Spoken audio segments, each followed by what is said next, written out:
நம்ம பழகணும் இருந்தோம் எல்லாம் உண்மைதான், இல்லைன்னு சொல்லல. ஆனா இப்போ நான் இன்னொருத்தியோட புருஷன், ஒழுங்கா வாழணும்னு ஆசைப்படுறேன். தயவு செய்து இனிமே அந்த நிலப்பட என் கூட பேசாதீங்க ப்ளீஸ். நான் சரோ பேசுறேன்.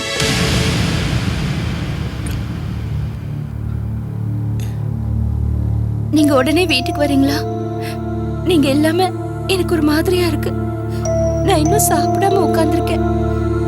சீக்கிரமா வந்துருங்க. வரேன், இதோ வந்துடுறேன்.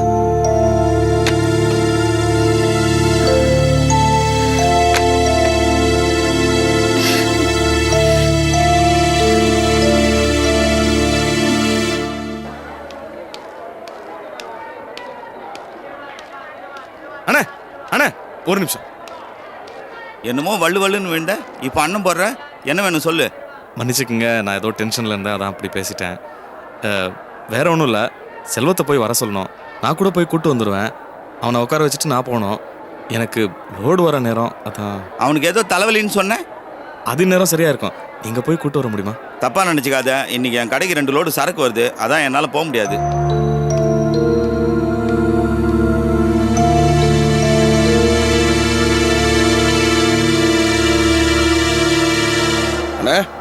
டேய் வாடா, நான் கூட உன்னை எப்படி வர சொல்றதுன்னு குழம்பிட்டு இருந்தேன். நல்ல வேளை நீயே வந்துட்ட. சரி நீ இரு, நான் கிளம்புறேன். ஹலோ, ஆமாங்க, நான் ஒரு தம்பி பேசுறேன். நீங்க எனக்கு இப்போதான் அனுப்பிச்சிருக்கீங்க, அதுக்குள்ள எப்படி வரும்? காலையில் ஃபோன் பண்ணுங்க. ஓகே, வந்தவாசி பார்ட்டி சரக்கு அனுப்பிச்சிட்டு உடனே வந்துச்சானா இப்படி வரத்துக்கு டைம் கொடுக்கணும்ல. எவ்வளோ நாளாக பிஸ்னஸ்ல. சரி நான் கிளம்புறேன்.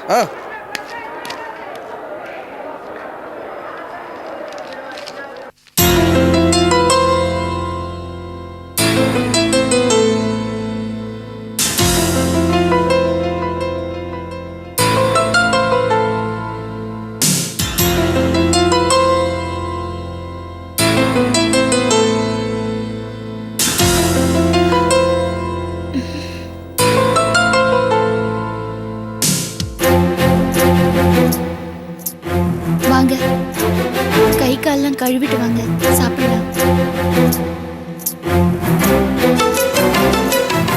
என்னங்க ஒண்ணுமே பேச மாட்டேங்கிறீங்க?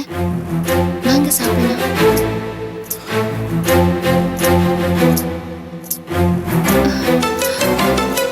ரொம்ப தேங்க்ஸுங்க. எதுக்கு?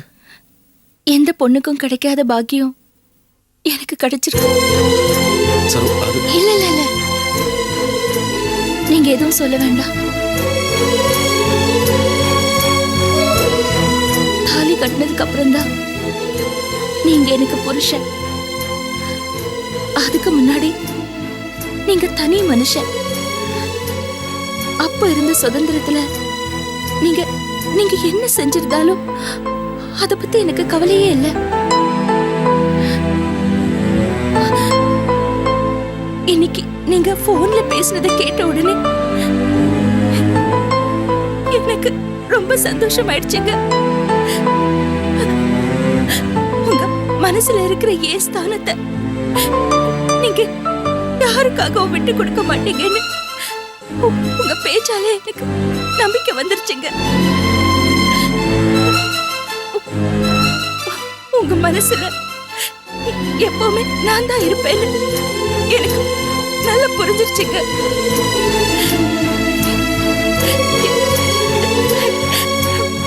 ரொம்ப சந்தோஷமாயிடுச்சு.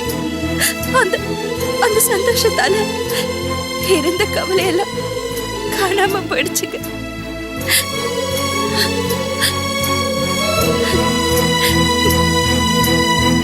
நீங்க என்கிட்ட கோவப்பட்டிருக்கலாம், அடிச்சிருக்கலாம். ஆனா ஆனா என் நடத்தையை பத்தி தப்பா பேச உங்க அம்மாவை கூட நீங்க அனுமதிச்சதில்லை. அதே மாதிரி உங்களை பத்தி யாரு தப்பா பேசினாலும் நான் விட மாட்டேங்க. நானும் உங்களை தப்பா நினைக்க மாட்டேங்க.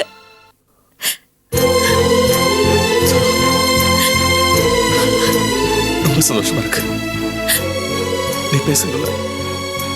நான் கூட இந்த விஷயத்த நீ எப்படி எடுத்துப்பியோன்னு ரொம்ப குழம்பிருந்தேன். ரொம்ப சங்கடப்பட்டேன். இந்த விஷயத்துல நீங்க சொன்ன ஒவ்வொரு வார்த்தையும் ஆயுசு பூரா என் மனசுலயே நிக்குங்க. ஆனா இதுக்காக நீங்க வீட்டுக்கு வராம கடையிலேயே இருந்தது எனக்கு ரொம்ப வருத்தம் ஆயிடுச்சுங்க. விடு சரோ, முடிஞ்சதை பத்தி ஏன் பேசணும்? இப்போ என் மனசு ரொம்ப தெளிவா இருக்கு. ஏன் மறுபடியும் குழப்பிக்கணும்?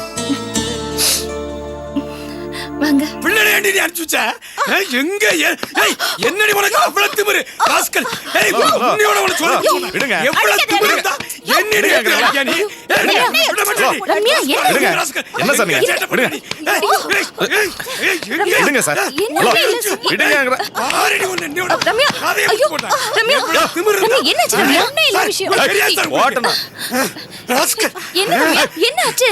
ஒண்ணு இல்ல, என் தங்கச்சி வீட்டுக்கு இவருக்கு தெரியாம என் பசங்க போயிருக்காங்க. அதுக்கு போய் இந்த ஆர்ப்பாட்டம் பண்றாரு இந்த ஆளு. ஏன் சார், அவங்க தங்கச்சி உங்க தம்பியை தானே கல்யாணம் பண்ணிருக்காங்க? என் தம்பி பெரிய தப்பு செஞ்சுட்டாங்க. ரம்யா, அவன் செத்து என்னாச்சு? போறான் என்னைக்கு அவன கைய கழுவிட்டாங்க. அவன் வீட்டுக்கு எப்படி என் பிள்ளை அனுப்புறா?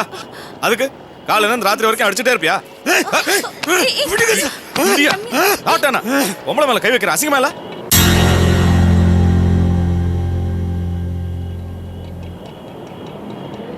ஐயோ, எதுக்கு போய் சண்டை போடுறீங்க? எங்களுக்குள்ள எல்லாம் சரியாயிடுச்சு. ஐயோ, நாங்க பொய் சண்டை போடல, நிஜமாவே சண்டை போட்டுட்டு இருக்கோம். எங்கடி? ஏய், ஏய், என்ன?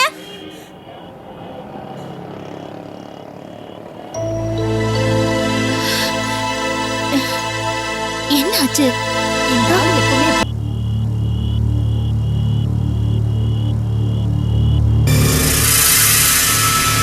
செகப்னா உனக்கு ரொம்ப பிடிக்குமா? செகப்னா தான் பிடிக்குமா?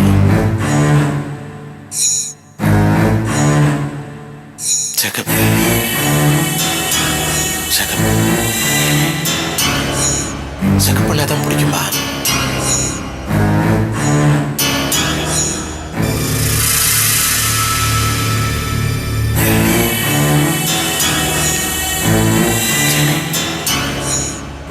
செகப்னா தான் உனக்கு ரொம்ப பிடிக்குமா?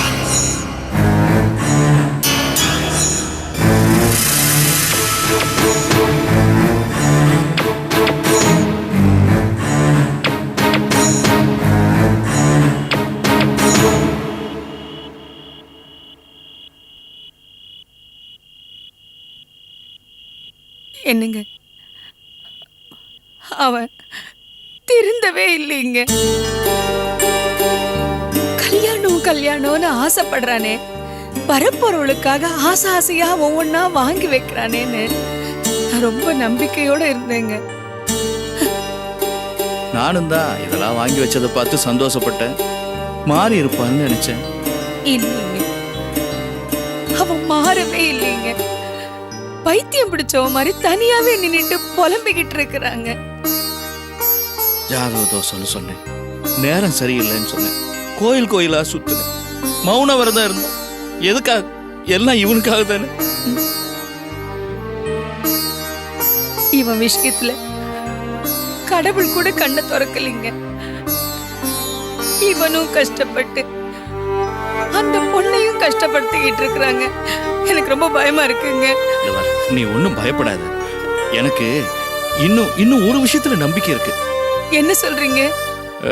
இது வரைக்கும் தன்னோட இந்த குணத்தினால என்னென்னலாம் பிரச்சனை வந்ததுன்னு அவனுக்கு நல்லாவே தெரியும் இல்லையா?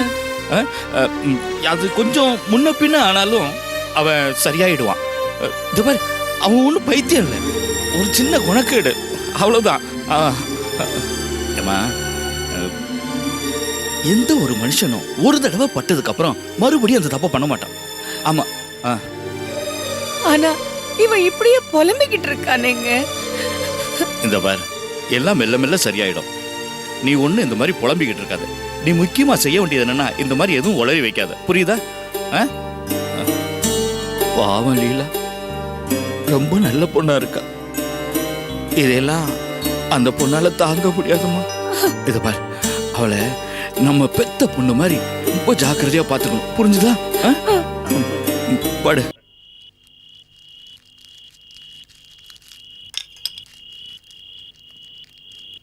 என்னப்பா அது? இது இது தோசைக்கல், இது அடுப்பு. எவ்வளோ நேரம் தான் இதுக்கு முன்னாடி உட்காந்துருக்கிறது? உங்களை யார்ப்பா இதெல்லாம் பார்க்க சொல்றது? ஏன் ஸ்ட்ரெயின் பண்ணிக்கிறீங்க? போய் தூங்குங்கப்பா. இது என்ன புதுசா? தினம் செய்யறது தானே. உனக்கு நான் செய்ய மாதிரி யார்ப்பா செய்ய போறேன்? Okay okay.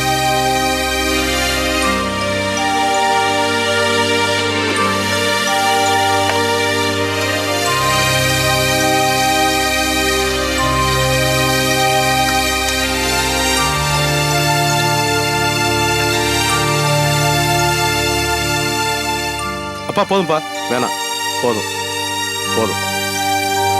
குழம்பு?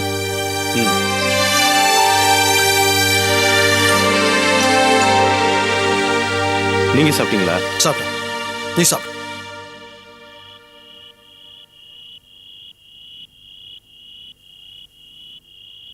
கோபி, பிள்ளைங்களை சாப்பிட வச்சு பார்க்கறதுல பெத்தவங்களுக்கு கிடைக்கிற சந்தோஷம் அது அனுபவிச்சா தானே தெரியும். இந்த குருவி சாப்பாடு போடும்போது கியான்னு கத்திக்கிட்டே போடும். நானும் அந்த குருவி மாதிரி தானே. என்ன இந்த கிழமை கொஞ்சம் கால்னு கத்திக்கிட்டே போடும். ஒரு விஷயம்டா, ஆமா, நீ எத்தனை நாள் தான் இந்த அப்பங்க ஏழையை சாப்பிட்டுட்டு இருக்க போற? ஏன் அப்படி பாக்குற? ஐயோ, நான் தப்பான அர்த்தத்தில் சொல்லடா. நான் ஏன் சொல்றேன்னா, எனக்கு வயசாயிட்டே போகுது, போய் சேர்ந்துட்டானே. என்னப்பா இப்படிலாம் பேசுறீங்க? உண்மைதானே. பிறக்கிறோம், இருக்கிறோம், நேரம் வந்தா போயிடுறோம்.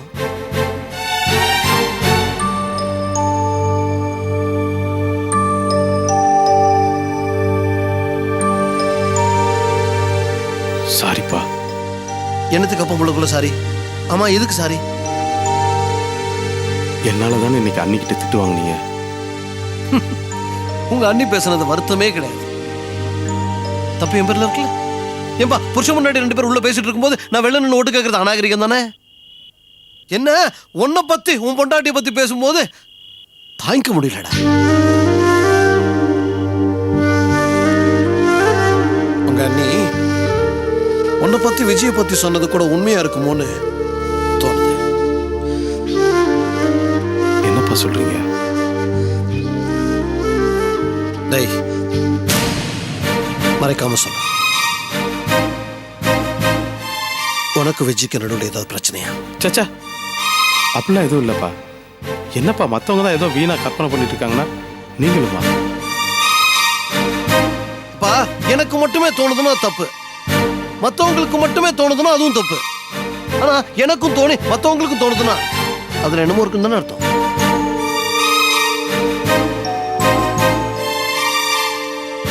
உண்மையை சொல்லணும்னா அது மாதிரி எதுவுமே இல்லப்பா.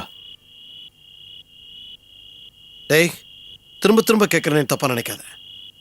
ஒருவேளை உங்களுக்குள்ள ஏதாவது சின்ன பிரச்சனை இருந்துச்சுன்னா நகத்தாலே கிள்ளுங்க, கோடாலியால வெட்டுற அளவுக்கு வளர்த்து விட்டுறாங்க. உனக்கு சொல்றேன்,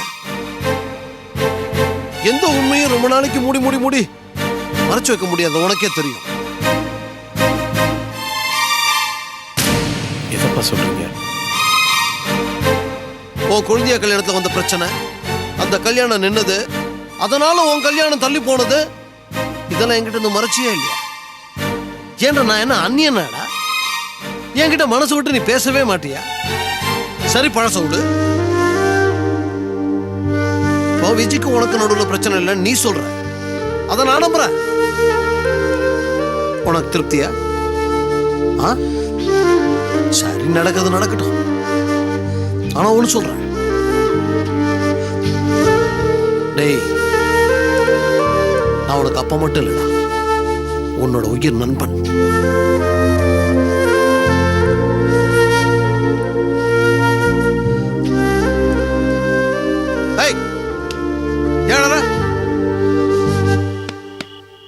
உனக்காக நான் அழலாம்டா, எனக்காக நீ அழக்கூடாதா? அப்புறம் ஒரு விஷயம் கோபி, நாளில இருந்து கொஞ்சம் சீக்கிரம் வந்துடுறேன். எனக்கு வயசாயிடுச்சே, கண்ணு முடிக்க முடியலங்கிறதுக்காக சொல்லல, உனக்காக ஒருத்தி காத்துட்டு இருக்கேன்டா.